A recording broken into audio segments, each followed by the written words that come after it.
Welcome to HDTV. You now rocking with your boy. I think people have a hard time understanding the motives of people or wanting to know, like, well, what is the reason for this? Like, why is everybody so hard on this guy or that girl or that person? And it's like, you got to understand, it's business. It's business at the end of the day. And when I was younger, in my 20s, in my teens and 20s, if I would have known now what I known then, I could have probably been ahead way better than I am. Way further than I am now. But because, I went out there, I thought I could get this done, do it this way, and instead of keeping at it, I always would just be like, you know what, I'm just gonna throw that to the side. I'm just put that there. Now, I know I sidetracked a little bit coming on, but realistically, everyone has to understand. Jerry Jones never picked Dak Prescott. He never wanted Dak. He never wanted him. So it doesn't matter if Dak balls out or not, or if he does what he does or not. It doesn't matter. The truth of the matter is Jerry Jones wanted Johnny Manziel. He wanted to get Johnny Manziel. Yes, he loved Tony Romo, but he basically wanted Johnny Manziel, Johnny Football. He loved that marketing. Because at that time, you know, Romo really wasn't getting the job done. So everybody's trying to make it like, well, Jerry, he loves, especially Shannon Sharp. Skip, listen, he has his infatuation with Romo, thinking he's better than what he is, and he's not. No, Shannon. Jerry Jones is just the truth. He wants a white quarterback. He don't want the black guy. They're just dealing with that because he light skinned it. He's a mixed kid. His mother's light skinned, his dad's black. But he's not the same as a Pat Mahomes. Pat Mahomes was given everything. Pat Mahomes is basically privileged. He hung with the white side a lot. Dak hung a lot with his black side, and he had to work for everything. He wasn't given a silver spoon. He had to fight, get to Mississippi State. He got into a brawl, I believe. People jumped him and his brothers, I believe, and beat him up and everything. And that happened, and just a lot of stuff happened with that and stuff. I don't really know all of the story behind Dak, but that's just some of the things I know. Mississippi State, I believe they were doing good. They were ranked, and then all of a sudden they had a slide where they didn't do well. But no one ever saw Dak as a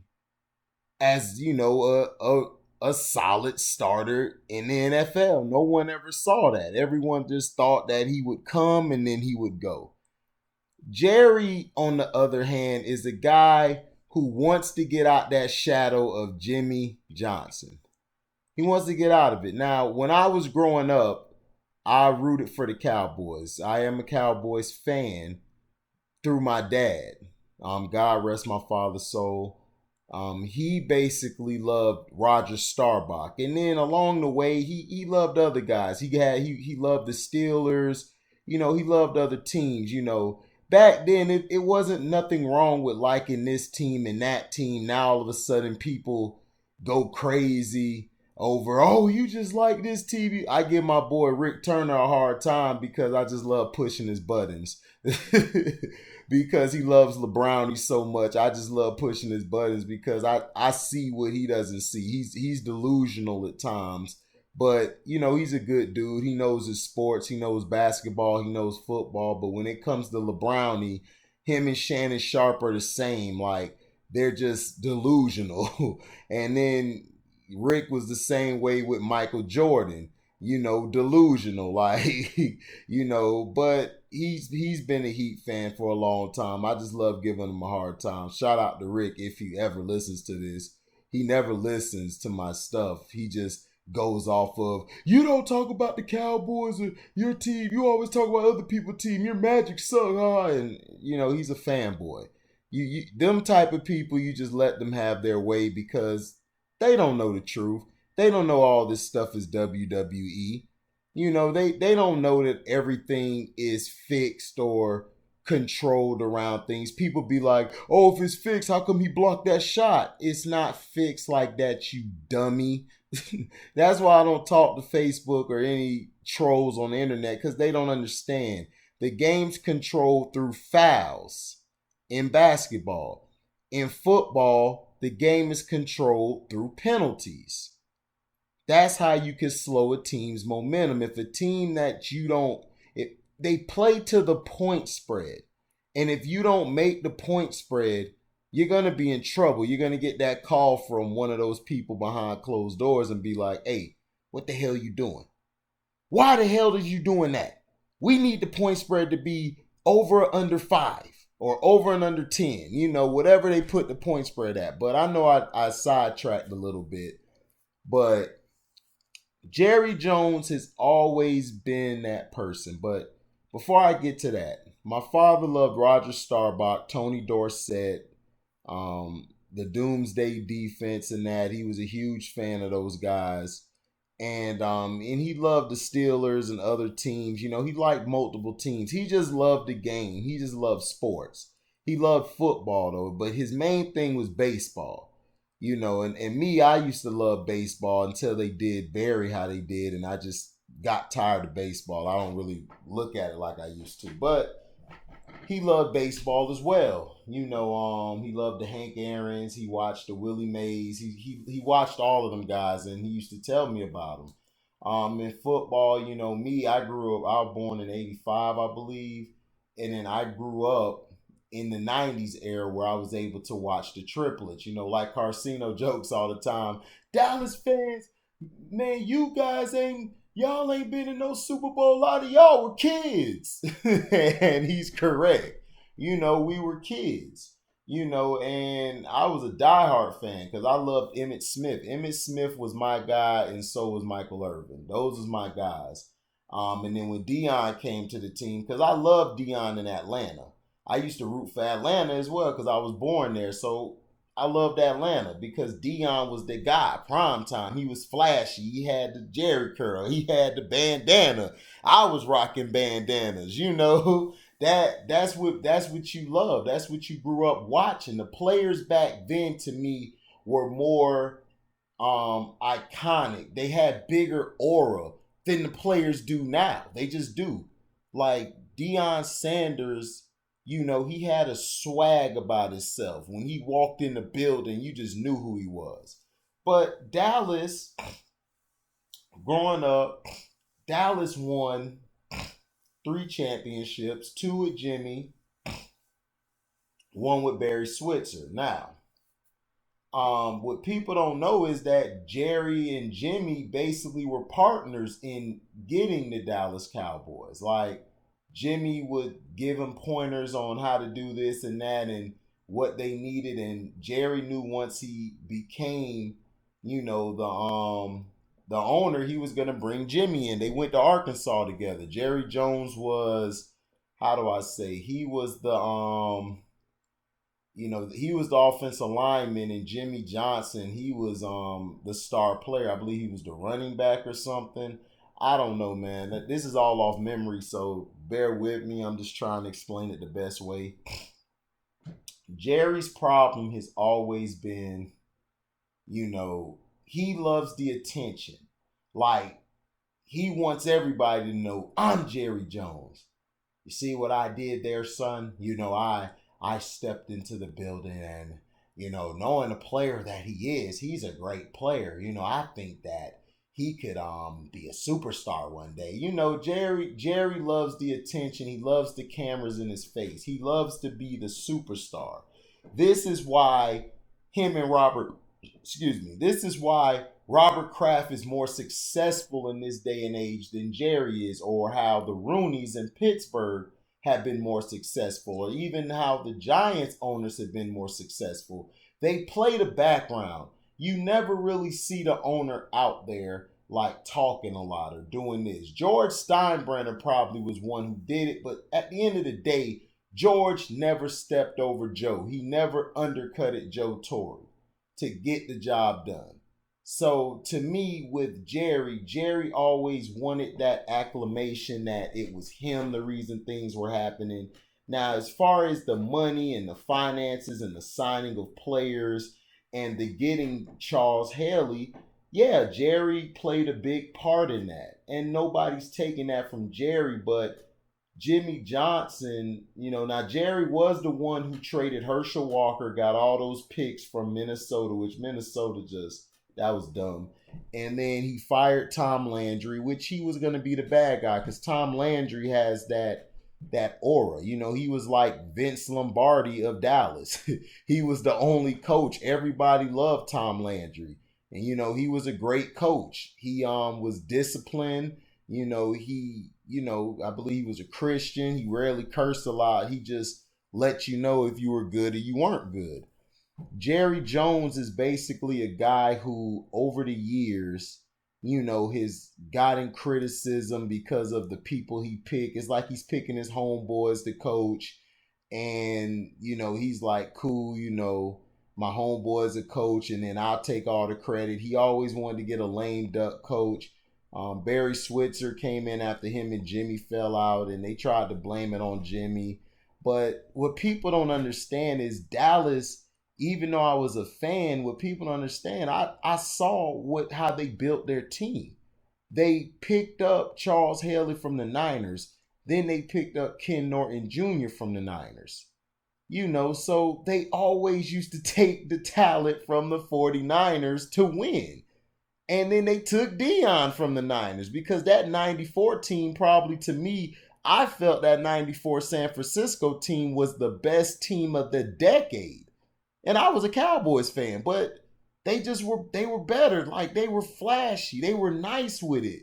You had Dion in the red. He had the shoes, the Dion's on with the red bandana. Man, everybody was jumping over there on the bandwagon of San Fran because that team was loaded. You had Ricky Waters, you had Jerry Rice, you had Steve Young, who was a baller, and then you had Ken Norton on the defense. They brought Ken Norton back, I believe, and then you had Eric Davis, you had Merton Hanks, the long neck, and you had Dion. I mean, the team was vicious. And that team was very tough to beat. So that's why Jerry went and got Dion.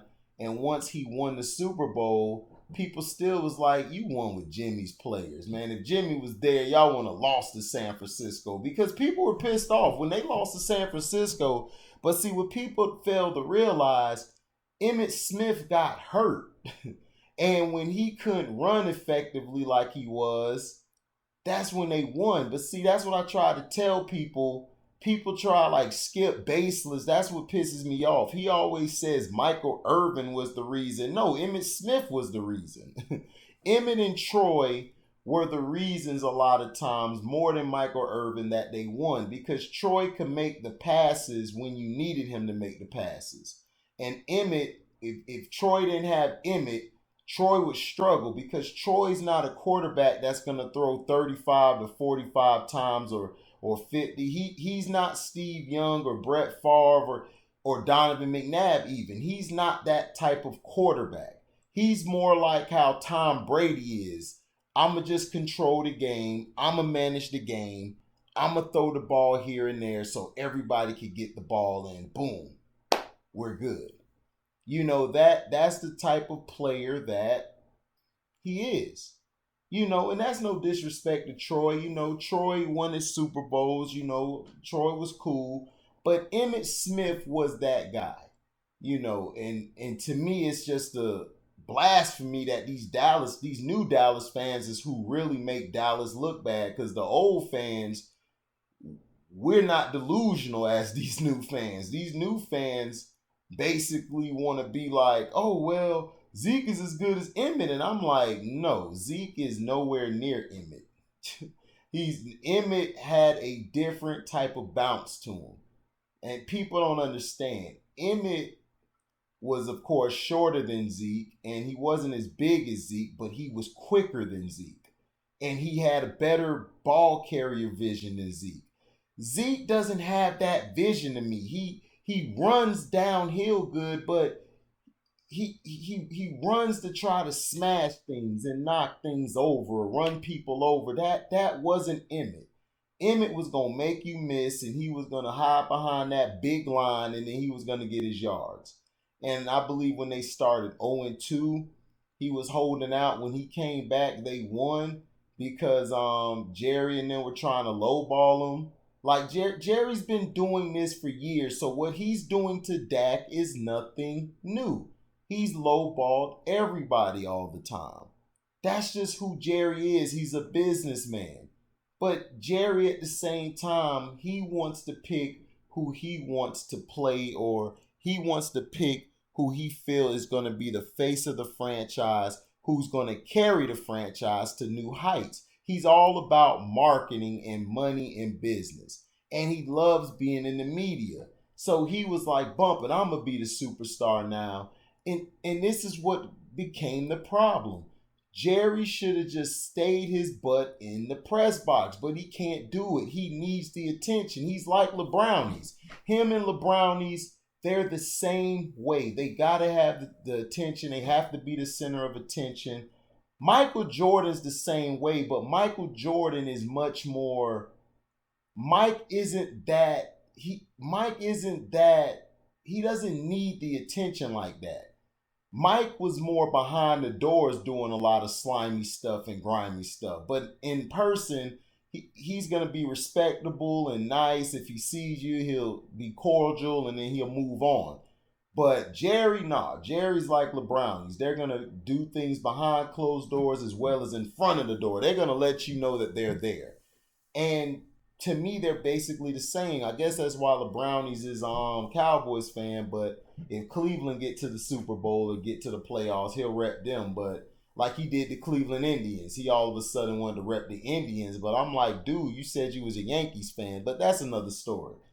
Jerry Jones went through a bunch of coaches, quarterbacks, different coordinators, and when he brought in Bill Parcells, it was supposed to be sort of like that Jimmy thing. But even I knew that it wasn't going to work because I'm like, Bill Parcells is a control guy. He wants everything done his way. And he don't like all of that where the owner is able to talk and do all this, and Bill Parcells is like, nah, I don't like all that. But Parcells was cool. Like, he was drafting his players. He drafted Julius Jones at running back when everyone was like, you should have got Steven Jackson, which they should have gotten Steven Jackson. But what I try to tell people that Steven Jackson probably doesn't fit Bill Parcells' way. Bill Parcells likes certain players. He usually don't like the flashy guy or the big name guy because it's hard to control those guys. When he had Lawrence Taylor up there and Harry Carson and all them, Otis Anderson at running back, and Phil Simms / Hostetler at quarterback, those guys were more blue collared, more we're just gonna come here, get our job done, we're out. Lawrence Taylor was the same way. He wasn't no big time, I want to be in the media. Lawrence Taylor to me and Charles Haley are guys who were the same. But Jerry Jones always wanted to be validated that I won without Jimmy. I built the team without Jimmy. Jimmy knows that I had a lot to do with that team being built. And he did. He had input, but Jimmy was the guy, Jerry, who put the players together. And not only that, they feared Jimmy. But it was more of a fear of respect. They respected him, but they feared him. They knew Jimmy didn't play that, which he didn't. But they see you as the fun parent. You're the fun parent. You're the guy who they come to talk to if things are going like this. But see, they tried to do that with Jimmy, and Jimmy would cuss him out. Jimmy sometimes would bench a player if they ran to Jerry after what he told them what not to do. And he'll tell them, oh, so you going to Jerry, huh? Okay, then you can sit right over here. Sit there. See, Jimmy wasn't afraid of Jerry's power. He wasn't afraid of others or people in general. He wasn't. Jimmy was boisterous. He sort of like how John Gruden is. Jimmy Johnson had those same characteristics, except I believe Jimmy at times he knew when to, let it to go with the flow a little more than John. John wanted to be a control freak. He wants to control this and that. Jimmy wants to control things as well, but sometimes he'll give a little bit so that player can flourish. And that's what made Jimmy great. I still think Jimmy's one of the best coaches ever to coach the game. Even when he went to Miami, it's just that him and Dan Marino bumped heads, which I knew they would. Because Dan Marino's a strong nose, and Dan Marino like, look, man, I run this organization. You're just here. And that's the truth. Now, Jerry Jones had Parcells. They did okay. They weren't really all of that. They picked up guys like DeMarcus Ware and Terrence Newman, all of these pieces. Bill Parcells was building a team. And he had Drew Bledsoe, and he had Keyshawn Johnson, he had Terry Glenn. That team was good. That team was decent. I believe if Drew Bledsoe would have never got hurt, I believe that team could have at least did something. Nothing too big, but they could have did something. Drew Bledsoe got hurt. And that's when Tony Romo came out of nowhere. And Tony was balling. He had a good little stretch. He was doing good. But then this what happened to Tony Romo when they got to the playoffs. This is where Skip gives him the name Tony when he botched the kick to beat Seattle. For some reason, Dallas going to Seattle, it just does not do well for Dallas. Like, Dallas just does not play well in Seattle. They don't. They don't play well. Now, if they play them at home, it's a different story. But in Seattle, with fans or no fans, they just cannot beat Seattle. Seattle is very tough to play up there. They've been that way since the 90s, in the 80s, the late 80s. Seahawks are very tough to play up there. But Tony Romo, basically, Bill Parcells, didn't have a problem, going forward with them and stuff. This is when the problem became big, is when Jerry brought Terrell Owens, because I believe that following season, Terrell, basically, him and McNabb got into it, and Andy Reid and stuff, and he left and he came to Dallas, and I knew that it wasn't a good fit because Bill Parcells is not going to like a player like Terrell Owens. And he didn't. And this is where things, really went south between Parcells and Jerry, because he undercutted Bill Parcells. And Parcells was like, F it, I'm gone. Because after that season, I think they lost. I believe Parcells was done. I think they didn't make the playoffs that year, I believe, or they did. And he left. I think they made the playoffs. I just think they lost the first time they played. And then the following year, Wade Phillips was the coach, and I believe Terrell Owens, he was there, and they lost. I believe I think that's the year that the Giants won the Super Bowl. The Giants got hot late, and then they just beat everybody in the playoffs. Plaxico was just destroying everybody. He beat Philly the first week. He beat Dallas the next week. He beat Green Bay. And then he just torched New England. So Jerry basically wanted to keep T.O. on. So Wade Phillips came on. And I believe T.O., I believe they tried one more year with T.O., but they just got tired of T.O., so they got rid of him. But T.O. to me I never liked the T.O. T.O.'s never been my type of player, because I just feel like at times he's too opinionated, and he always opens his mouth at the wrong time. Like, he's always opening it wrong. Now, as far as his play on the field, T.O. was a beast. but he's not in my top 5 receivers.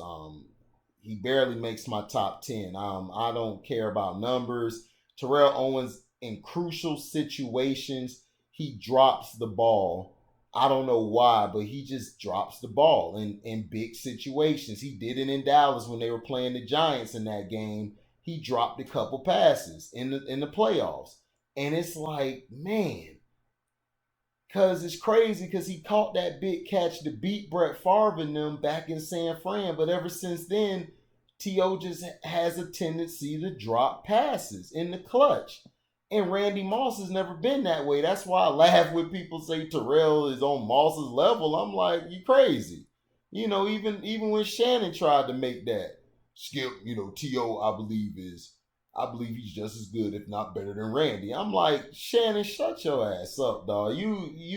Shannon loved the stick ride. I'm gonna come out with that part 2 of stick ride. If stick riding was a name, it would be Shannon Sharp. Because he stick rides LeBrownies, T.O., and all these guys. But back to the subject. So basically, Terrell Owens and everything ran his course. He basically, in the media aired out the relationship between Romo and Witten, how Romo always throws to Witten. And I had no problem with it. I was like, he's being honest at that point. I mean, I just felt like, you can't really say that because Tony Romo is mentally fragile. You can't really throw your QB under the bus. And but I understand what he's saying. Romo was throwing the ball to Jason Witten too much, and Jason Witten to me has been overrated. He's just the white guy who looks like he has the build, the strong chin of the great white hope. And in Dallas, they always used to praise him, and I'm like, dude, Jason Witten is not all that. He's really not. And then they had a defense with DeMarcus Ware, Spencer, and all them. I believe Brady James, they had Terrence Newman. And, but this has been the thing with Dallas. When guys or coaches leave Dallas, they do a lot better other places than they did with Dallas. And it was showing here. DeMarco Murray, came on the scene because he was a guy who always was injury prone. And he came on the scene and they started winning. But when Romo won his first playoff game, I believe it was against the Eagles, and then they got blown out by Favre in Minnesota. He had a terrible game. But Jerry was like, all right, we're gonna roll with Romo. Romo's the guy. Romo's gonna be that guy, and Romo just never panned out. And I even said it. I've never seen the infatuation with Tony Romo. Tony Romo to me was I don't think he was good as Danny White. And Danny White didn't win the championships, but Danny White used to get the Cowboys to the playoffs damn near to the NFC Championship. They just couldn't beat the Niners or the Giants at that point. The Giants and Niners just were too tough. So to me, I just never saw what Tony Romo was. He was just another guy to me.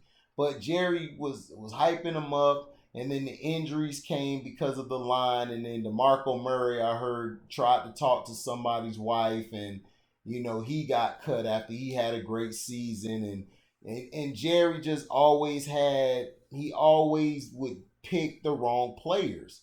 Like, he would always pick the wrong players. Like, he traded a first round and a second round pick for Roy Williams, the receiver from Detroit. And that's when I was done. I was like, dog, nah, that was a dumb move. And it was.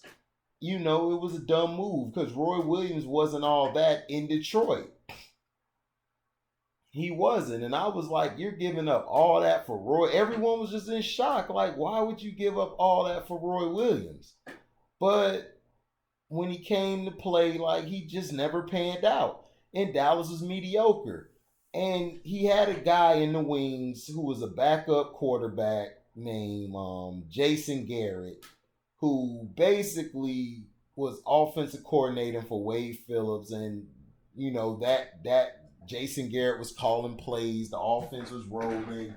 Everyone was like, oh, we're going to go to the Super Bowl. And it's like, and they choked at the end of the game. They choked because Romo couldn't make the throws or he couldn't put his team over top. Tony Romo to me, for one, is a bad leader. He's never been a leader. He's never been a guy to get guys going or rowdy up. When you look at Tony Romo, you don't see a leader. You see a guy who should be somewhere, working at to me, he should be a guy working at a car lot or something, or basically working at a grocery store as a manager. Like, seriously.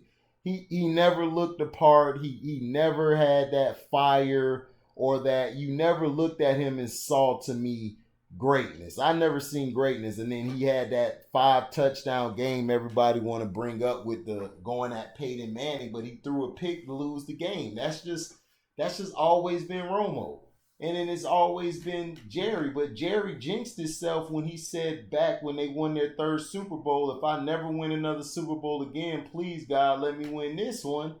And basically God's punishing you, because ever since then you ain't winning nothing.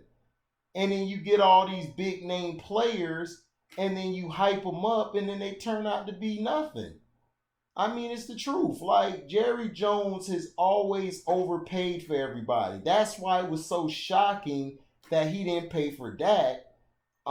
Because at first he never wanted Dak. He wanted Johnny Manziel, because he wanted Johnny, and that was even when Romo was still playing at a decent level for his standards. But he wanted Johnny Manziel. Steven was like, no, let's just get Zach Martin. We got a running back already, and we could just go from there. And they did. The years they had Marion Barbarian and all them, those guys ain't paying out. And then, they got Zach Martin. Zach Martin came in. They got to the playoffs.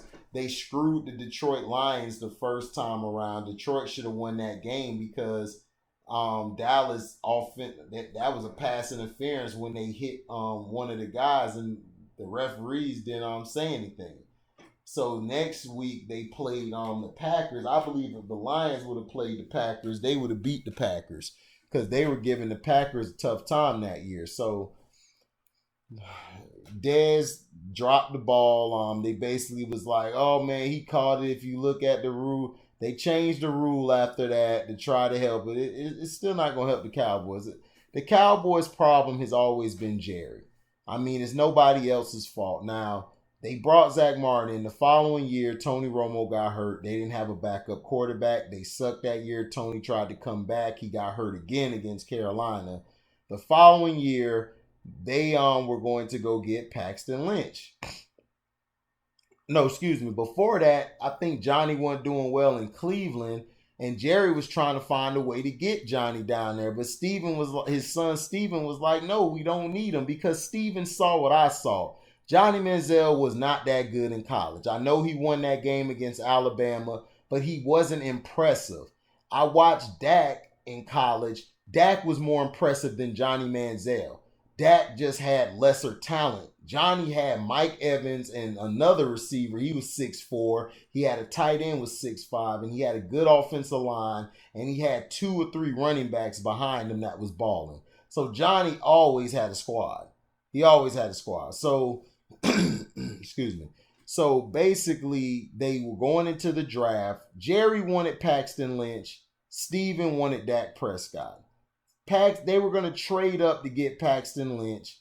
Paxton Lynch got taken by the Denver Broncos. So Jerry was like, what we going to do now? And Steven was like, we'll go get Dak Prescott. So Dak, when Dak came back, when the season started, Dak was never supposed to be the starter. He never was in the game plan. They just thought Dak would be a solid backup for them. After they play a couple years, 3 years, they probably would have let him go and then brought somebody else in. Jerry never saw Dak Prescott as that guy. He never saw him as that guy early on. It's the same with Bill Belichick and Tom Brady. He never saw Tom Brady being the Tom of now. He just stuck with him because he was like, you know what, I'll just try it with him. Because he felt like Drew Bledsoe was done at that point. He was long in the tube. And he was, because he did go to Buffalo, tried to do something. I think he had only one okay season.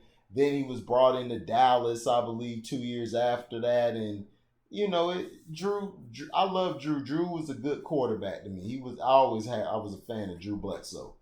But the thing is, Jerry just never seen Dak as that guy early on. But when Tony got hurt in the preseason, Dak came in and Dak looked poised. He looked like a guy who could handle the pressure. And that's very unusual for a rookie, especially him being picked out the fourth round. So they had Zeke because they got Zeke because Zeke had that incredible year in Ohio State. And Dez was coming back, and they went from there. They Witten was getting the ball. They had some receivers. I believe Terrence Williams was there at that time. They were balling. Defensively, they were a little better defensively. They were okay. DeMarcus Lawrence was, I think, coming around being good. They had some pieces. They had Carr, I believe, Brandon Carr. They had Orlando Scandrick and those guys. They were decent. So now, the following year, Zeke gets in trouble in the offseason, and he continues getting in trouble. Now, well, that season they lost to Green Bay and Aaron Rodgers. They fell behind it, and this is when it shows how it is now. Dallas fell behind, and Dak would bring them back, but they would lose. Like, Dak would bring them back. He tied the game. He put them in position to win.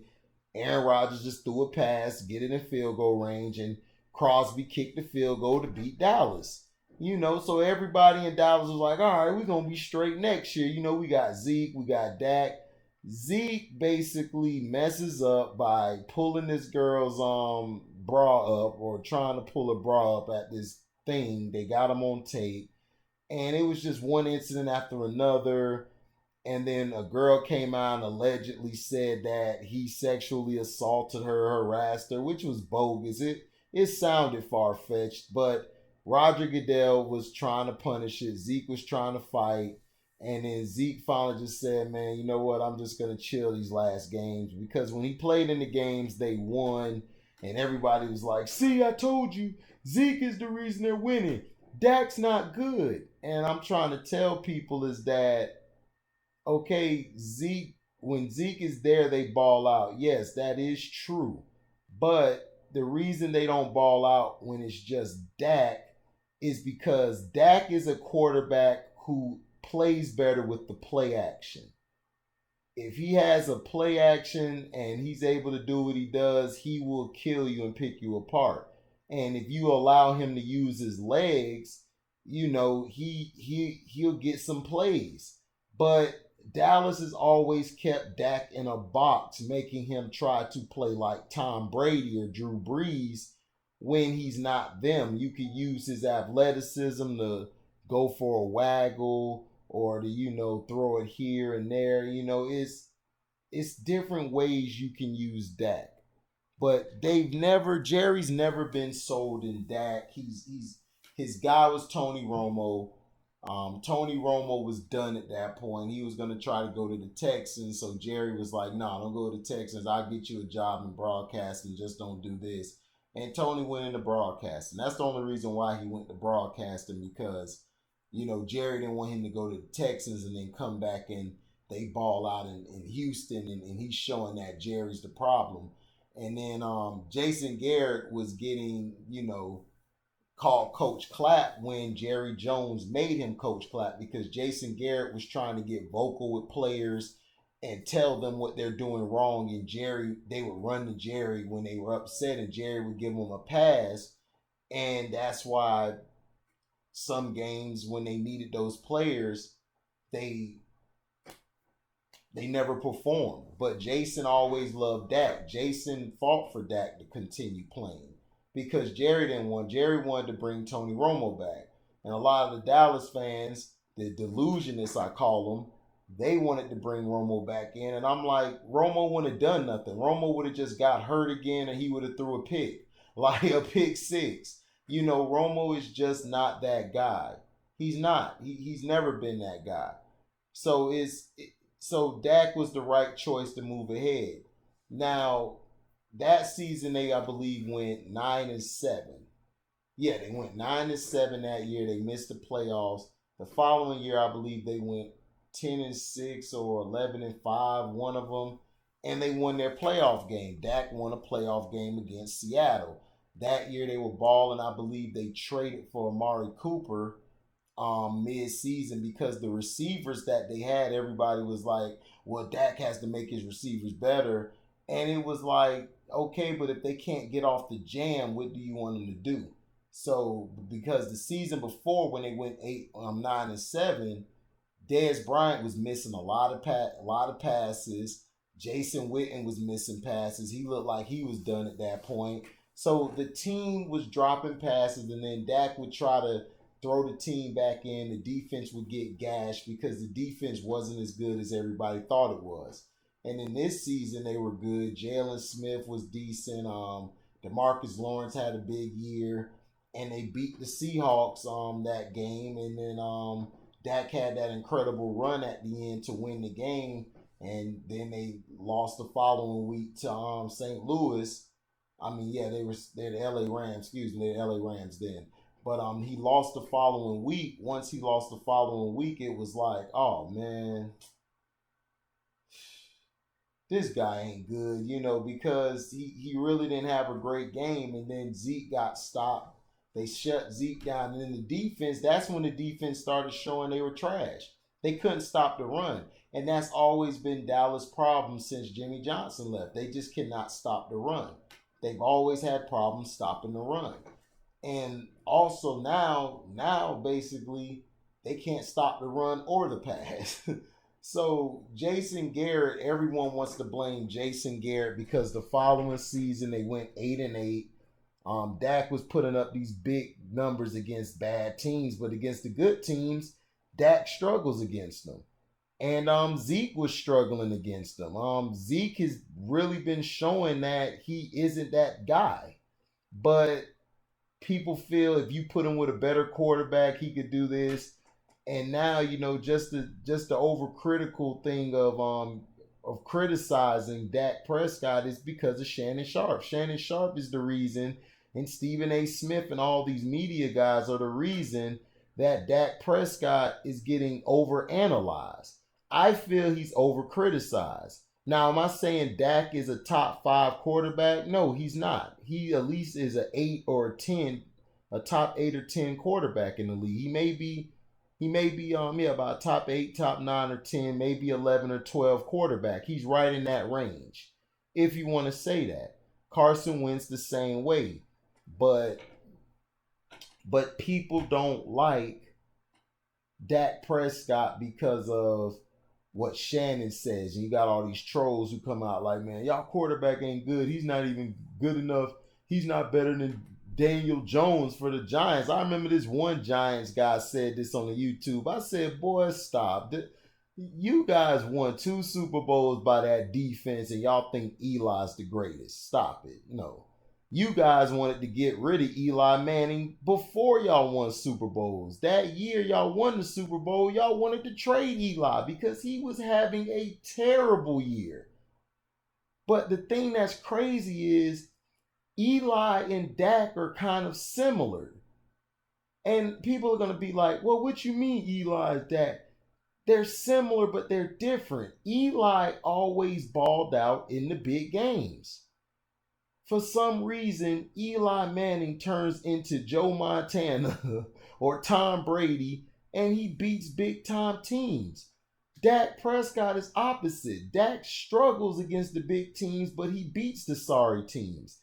Eli struggled against the sorry teams. He could not beat the sorry teams. Like, it's a team they're supposed to steamroll. He done threw 3 picks, 4 picks. But then when he played a game against the Patriots or played a game against the Cowboys or a team that's over 500, man, Eli beat him. Eli just outperformed him. He's weird that way. But he's been like that since college.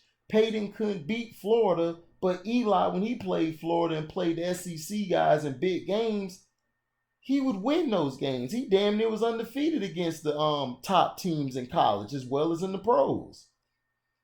So Dak's problem is he wasn't able to beat the big teams, the best teams, and he hasn't been able to lift his team over top or lift them into that next echelon. But people are like wondering, okay, but why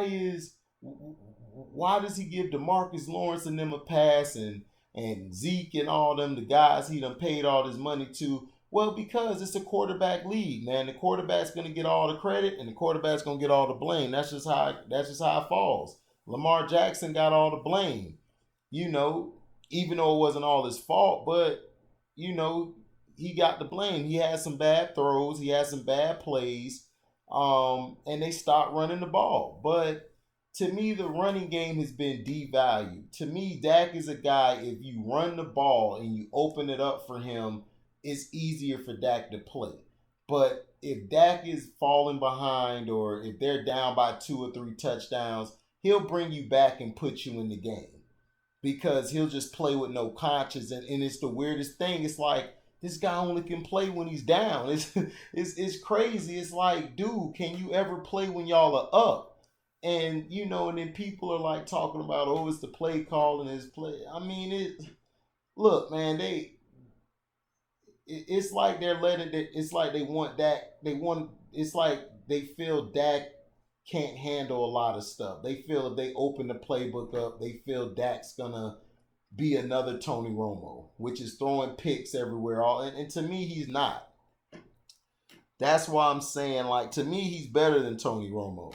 Tony Romo, Tony Romo never had the command of the offense like Dak. He couldn't make the throws like Dak could make. Tony Romo threw the ball a lot and stuff because Tony Romo, his system, he's more of a pocket passer than Dak. So that's why people would be like, well, Tony was better at this. Dak throws the ball better. Dak can throw the short passes as well as the medium passes a lot better than Romo. And the deep ball, he's very underrated at throwing the deep ball. Dak's problem is that it's the offense. Kellen Moore is reminding me of Jason Garrett. To me, I believe Kellen Moore is going to be the coach in another year, maybe. He might be the coach because I don't think Mike McCarthy's going to be here this long because him and Jerry already started off on a bad foot when Jerry wanted to show the training camp on TV and Mike McCarthy was like, no, why would you do that? You're showing our plays. So they're already a strike.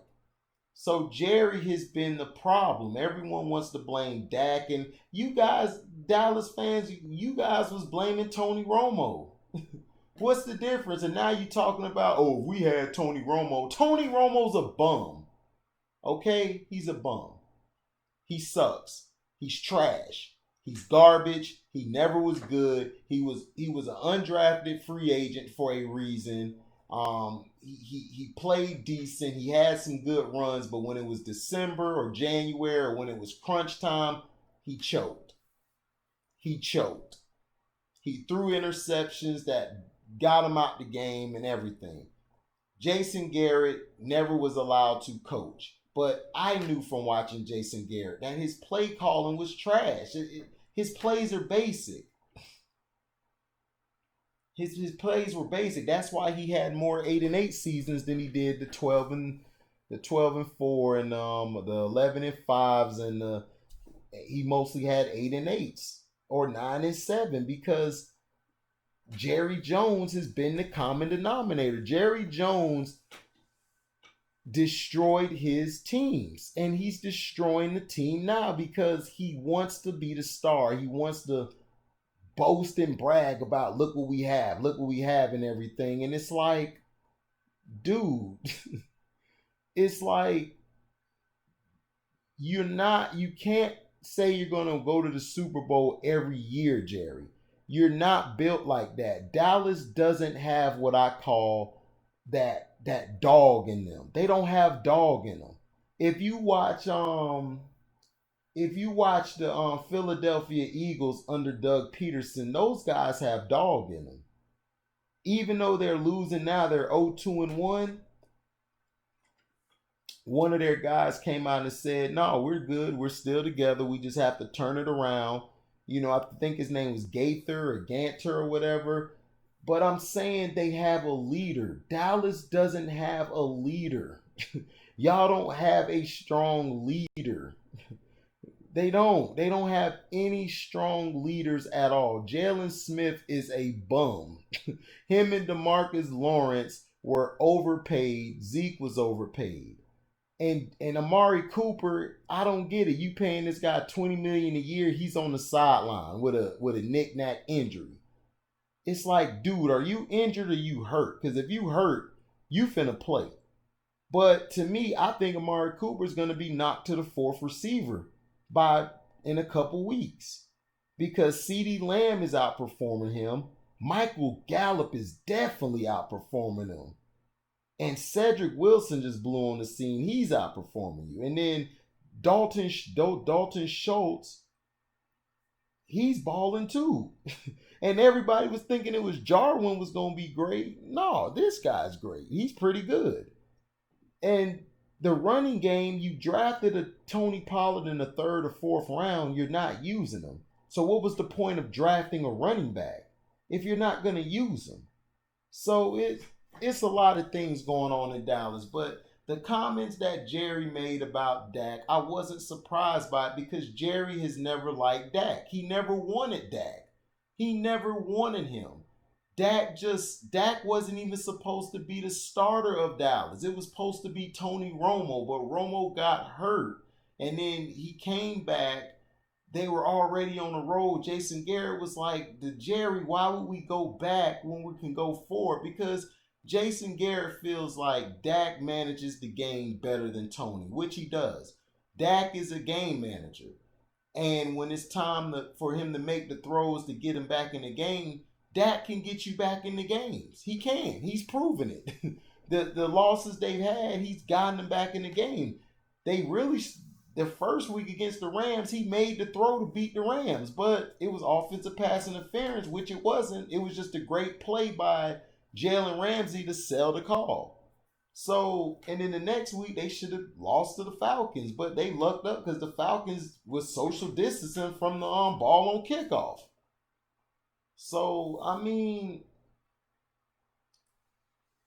and then they lost because turnovers and bad passing, and then Zeke didn't do nothing. To me, they didn't figure Zeke out.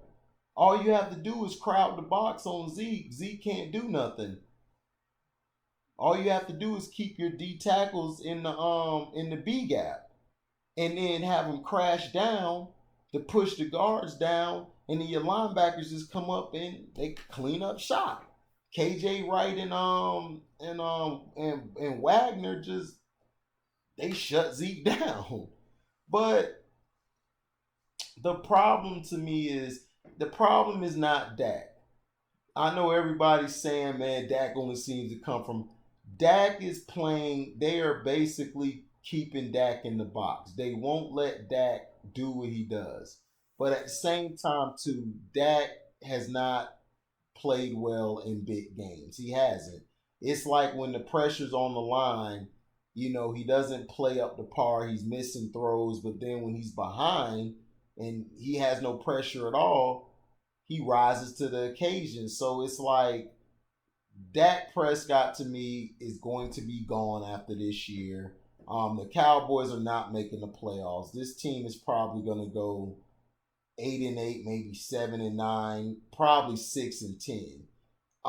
They're not gonna. I think the Eagles or the Redskins are going to win the division. I think the Eagles just have to tweak some things, and they can make a run. The Redskins aren't that bad. They're just too hard on Dwayne Haskins. They want Haskins to be this great quarterback. He's still a rookie. Some rookies, it takes them a little longer to click compared to others.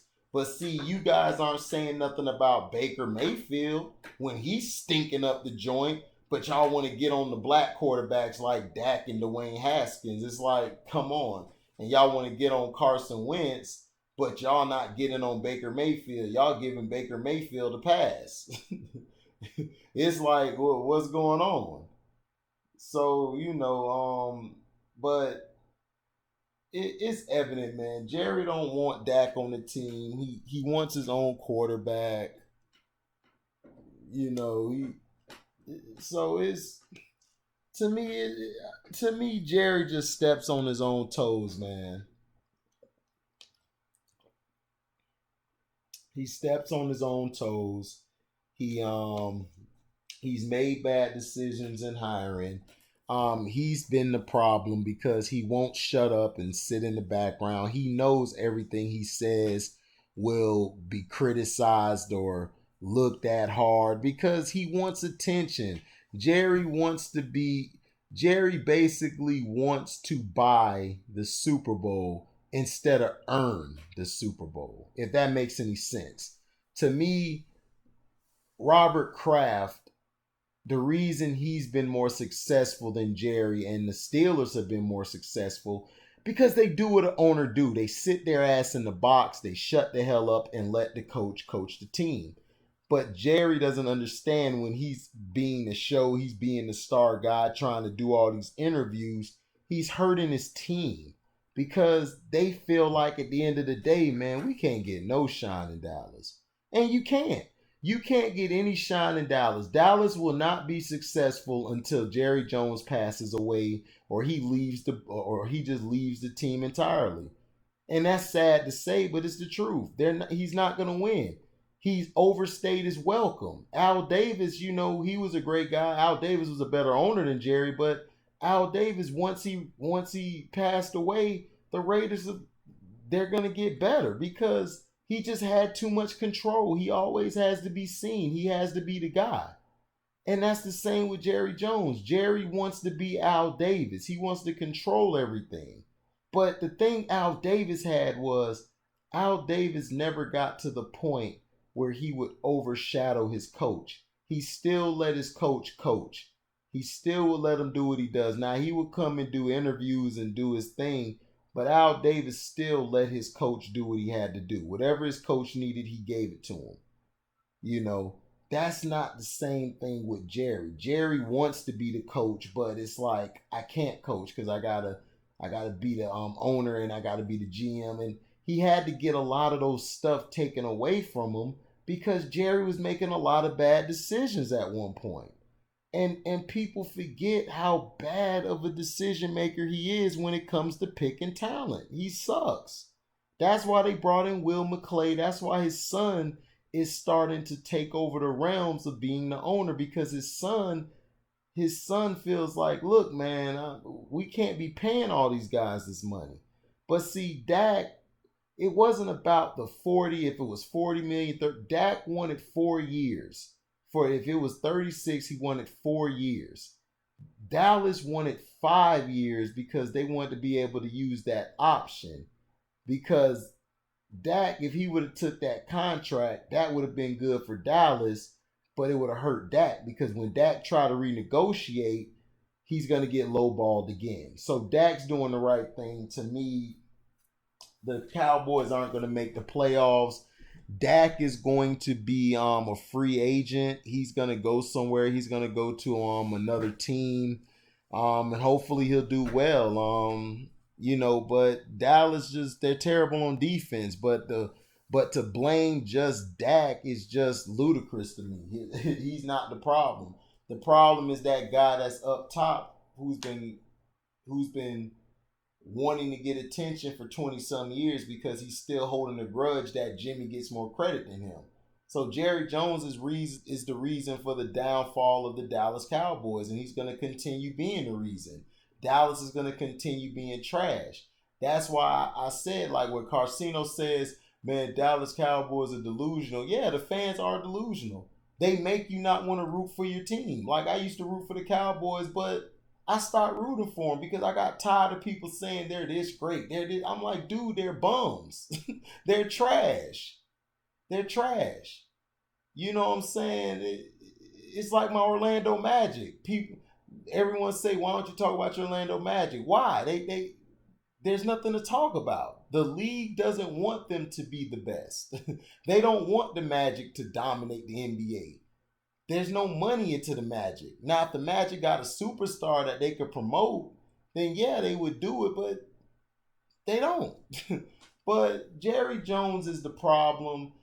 For him to compare Dak to Romo was dumb because Dak has done more within his 5 years than Romo did in 14 years. So I mean, I don't see the comparison. Then he tried to compare him to Pat Mahomes and Russell Wilson. Jerry, Pat Mahomes and Russell Wilson are once in a lifetime talents. they're they're different. Those are elite quarterbacks. It's not that many elite quarterbacks. Eli wasn't elite, but the Giants won Super Bowls with him because Eli played good in big games. But Eli had to learn to do that because when Eli started out his first 2 or 3 years, Eli was trash. He was about to be traded. If they didn't win that Super Bowl, Eli was going to be traded. He was about to get traded again before the second Super Bowl, and Coughlin was going to be fired. But they won. I don't know why Giants fans are forgetful. They're not delusional. Giants fans are very forgetful. Like they're the type where they go into your house and made a sandwich, but then they say, "Oh no, I didn't leave that mess there. No, I didn't do that." When they did, they're forgetful. And the Philly fans are obnoxious. Washington fans are, to me, the Washington, when they were the Redskins, they have the best fans in the division because they're truthful. They're realistic. They're not going out there saying we're going to the Super Bowl. No, we're going to wait and see. Washington is the best fan base in the NFC East. And I hope they do well this year because they deserve it. Washington deserves it, man. Washington had a bad owner in Daniel Snyder who just kept screwing them over. They deserve it way more than Dallas. Dallas don't deserve nothing. They don't. And I'm a fan of them. I like them. They don't deserve anything because they have for years tried to bolster and brag over Super Bowls that a lot of them never seen. These new Dallas fans, I'm like, dude, you weren't even alive when we won. you weren't even thought of yet. Some of y'all was in Pampers. I wasn't. I was running around. At least I had some idea and knew what I was watching. But I was a kid. So Dallas is underachieved. They're not America's team. To me, America's team was the Patriots. The Patriots did more than them. Even in the '90s they weren't American. The Niners to me had more love than them. They did. The Niners had more love. In the '80s, in the '80s and late '70s, the 49ers ran everything. Them and the Giants. Those were America's team at that point. But the American team is an overrated thing. It was created by one of the editors or somebody or somebody came up with it. They dubbed it America's team because they either loved them or hate them, or you love or hate them. I don't know. That American team crap is just dumb. Skip Bayless is, to me, Skip Baseless. He's just, to me, he's overrated when it comes to talking about him. He's delusional. That's why I like when Shannon talks about him. Shannon tells the truth. But to compare Dak to Pat and Russell and then to Tony Romo, I wasn't surprised because he loves Tony Romo. Tony Romo is his son. He got Tony Romo all these commercials and got him in the booth, and he never done nothing. That's the thing. Tony Romo's never done anything, so I don't know why like Dallas fans try to praise Tony Romo when he was a bum. He was trash. I knew he was trash when he went on that in December when he couldn't win a game in December. He throwing picks left and right. And I'm like, oh my God, this dude is terrible. And he is. And that's where the name the Tony Homo came from. Was because of that. They were hating on Tony Romo. But Dak Prescott, I think he's a good quarterback. He's not great. I just think Dak needs to leave, go to another situation, go to a coach and a team who trusts in him, who believes in him. I just think Dallas never believed in him. Jerry's never bought into Dak. He don't like Dak. He wants a white quarterback. He wants a white guy. If he can run and scramble, shoot, he's gonna be the quarterback. That's what Jerry wants. Jerry wants a white guy. He wants a quarterback who can get him to the top. But what Jerry don't understand is this. You paid all this money to DeMarcus Lawrence and these guys when you should have let DeMarcus walk. DeMarcus wasn't that good. I told everybody, dude, DeMarcus Lawrence, he only gets a sack when nobody's thinking about him. And then I said, Zeke, I said, dude, you should have let Zeke walk. You should have let Zeke walk. You should have let DeMarcus Lawrence walk. And you should have let Jalen Smith walk. You should have never paid them that money. You should have put that money into your offensive line because your offensive line was getting old. What you think happened? You think offensive lines are going to stay healthy forever? No. You lost Travis Frederick. You should have been building your lineup and your D-line. You should have been drafting D-linemen and O-linemen. You know, the receiver getting CeeDee Lamb was great because in the first round, you picked the best player available. Then after that, you start addressing your needs, what you need done. The first pick was great, but after that, dog, you should have just let Cooper go. You would have got CeeDee Lamb and you would have got some more pieces. Building a team is about spreading it out. In football, if you don't have a good to great offensive line or D line, you are not going to win anything. Seriously, your back end could be trash, your receivers can be okay, but if you don't have no front five or no front four, you're going to struggle. And Dallas right now, their defense is terrible. They're not making the playoffs, man. And Dak's going to be gone. But Jerry Jones, Shannon No Sharp and Skip Baseless basically come on there talking about, well, he shouldn't have said that. But listen, Jerry's going to be Jerry. If y'all haven't figured that out by now, I don't know what to tell you. Jerry Jones is an egotistical narcissist. He's a narcissist.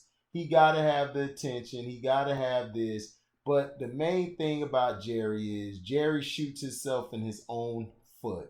He always undercuts his coaches. He always wants the media. He takes the attention from his players.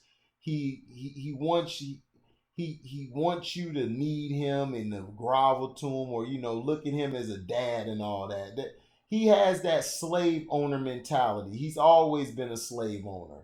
He has that mentality where he feels that all of you Negroes need to fall in line when I come around.